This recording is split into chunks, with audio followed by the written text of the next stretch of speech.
Well, President Trump's legal team got its first opportunity to present its case Saturday, following 3 days of hearings from the House impeachment managers. The trial will now break until Monday, when the president's attorneys will continue their defense.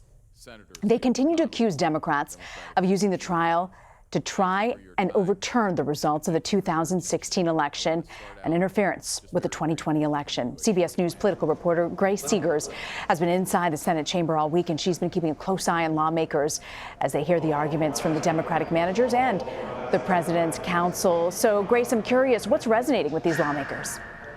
Well, it's very interesting because the Democratic House managers, when you listen to Democratic senators talk about it, they'll say, wow, the House managers were extremely persuasive, and Republicans would say, well, I'm not too impressed. And now, after this first day that you had the Trump lawyers for 2 hours give their opening argument, you have Republican senators who are saying they just knocked it out of the park, and Democratic senators who aren't convinced at all.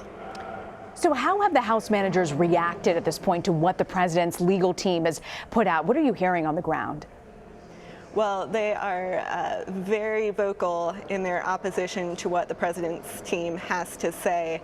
After the 2-hour arguments today, the impeachment managers gathered before reporters basically to say that the premise of what Trump's lawyers were talking about was wrong, and to continue their argument that they need more witnesses, more documents, and that the Trump lawyers only proved that they need more witnesses.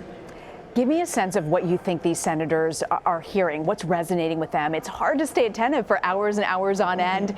How are they managing to do this? Well, today was pretty easy because it was only 2 hours. But the other days this week have been very difficult.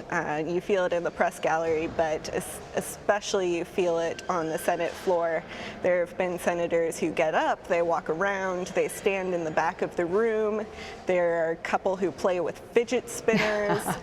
There are people who chat to each other, they share snacks, they share gum.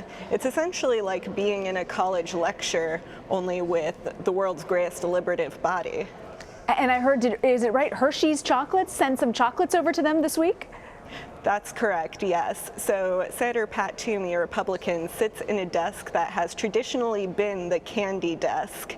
And so whoever sits in that desk always must have a full stock of candy. So Hershey's actually sent to Senator Toomey a whole bunch of chocolate bars for him to restock his desk. And he very kindly also gave a big box to reporters. So we were pretty happy about that. That was going to be my second question. Did he share, Grace? He did, and they were very good. That's good to hear. Grace Segers, grateful that you could join us. Thank you.